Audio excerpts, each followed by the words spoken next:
ఒక జంట చచ్చేంత వరకు ఆనందంగా బతకాలంటే స్లీప్ డివోర్స్ ఉపయోగాల గురించి కూలంకషంగా చర్చించుకోవాలంటున్నారు దర్శకుడు పూరి జగన్నాథ్. పూరి మ్యూజింగ్స్ పేరుతో ఆయన వివిధ అంశాలపై మాట్లాడుతున్న సంగతి తెలిసిందే. తాజాగా స్లీప్ డివోర్స్ అనే దానిపై తన అభిప్రాయాన్ని పంచుకున్నారు. రోజు రాత్రి భర్త పెట్టే గురకతో యుద్ధం చేస్తున్నారా?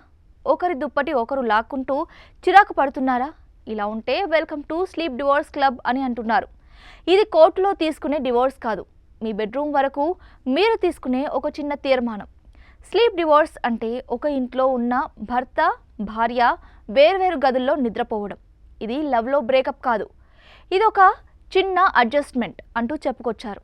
ఒకరు గురక పెడుతుంటే మరొకరు దుప్పటి లాక్కుంటారు, ఒకరు ఏసీ ఆన్ చేస్తుంటే మరొకరు చలేస్తుందంటారు, ఒకరికి స్పోర్ట్స్ ఛానల్ మరొకరికి సీరియల్. ఇలాంటి చిన్న చిన్న గొడవలతో మీ నిద్ర నాశనమైపోయి రోజు రాత్రి అవుతుంటే భయం వేయటం మొదలవుతుంది. అలాంటప్పుడు ఈ స్లీప్ డివోర్స్ మిమ్మల్ని రక్షిస్తుంది. మనం ప్రేమలో ఉందాం కానీ నిద్రలో విడిపోదాం అనేది ఈ ఒప్పందం. శారీరకంగా అలసిపోవడం, వేర్వేరు సమయాల్లో పడుకోవడం, బాడీ హీట్లో మార్పులు ఇలా చాలా ఉంటాయి. ఇద్దరు కలిసి ఒకే మంచంపై పడుకోవడం అనేది ఈ రోజుల్లో బ్రహ్మాండమైపోయింది. ఇవి కాకుండా టీవీ రిమోట్ కోసం కూడా గొడవ, లేదా ఒకరు మొబైల్ చూస్తుంటే మరొకరు నిద్ర పట్టక ఇబ్బంది పడడం. ఇలా చాలా దరిద్రాల వల్ల ఆ రాత్రి ఇద్దరి నిద్ర నాశనమైపోతూ ఉంటుంది. అదే వేర్వేరు గదుల్లో ఉంటే ఒకరు రాత్రంతా నెట్ఫ్లిక్స్ చూసినా మరొకరు మనశ్శాంతిగా పడుకోవచ్చు. ఒకరు ఏసీ వేసుకుంటే మరొకరు ఫ్యాన్ కింద హాయిగా నిద్రపోవచ్చు. మీకు మంచి నిద్ర పడితే మరుసటి రోజు మీ మూడ్ బాగుంటుంది, ఒత్తిడి తగ్గుతుంది, మీరు బాగా పనిచేయగలుగుతారు. వేర్వేరు గదుల్లో పడుకోవడం వల్ల బంధం మరింత బలపడుతుంది. అలాగే స్లీప్ డివోర్స్ అనేది ఆధునిక సమస్యలకు పరిష్కారం. ఇప్పుడు ఇది బాగా ట్రెండ్ అవుతుంది.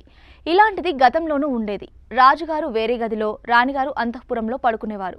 మీరు కూడా రాయల్ ఫ్యామిలీని రూల్స్ పాటిస్తే మంచిది. ఒక జంట చచ్చేంత వరకు ఆనందంగా బతకాలంటే ఇద్దరికి కొంచెం స్వేచ్ఛ కావాలి. మీ భాగస్వామికి సంబంధించిన అన్ని విషయాల్లో తలదూర్చకూడదు. అలా చేస్తే మన బంధం రెండూ నలిగిపోతాయి. అందుకే ఒకసారి ఇద్దరు కూర్చొని ఈ స్లీప్ డివోర్స్ ఉపయోగాల గురించి కూలంకుషంగా మాట్లాడుకోండి. మొదట్లో ఒంటరిగా పడుకోవడం భయంగా అనిపించినా నెమ్మదిగా అలవాటైపోతుంది. ఇద్దరు రోజు ప్రశాంతంగా నిద్రపోతే మీలో ఒత్తిడి తగ్గుతుంది. ఇది కుటుంబానికి మంచిది. అయినా సరే గొడవలవుతూ ఉంటే పైన దేవుడు ఉన్నాడు, కింద లాయర్ ఉన్నాడు. మ్యారేజ్ డివోర్స్ తప్పించాలంటే స్లీప్ డివోర్స్ పాటించాలి అని పూరి జగన్నాథ్ చెప్పుకొచ్చారు.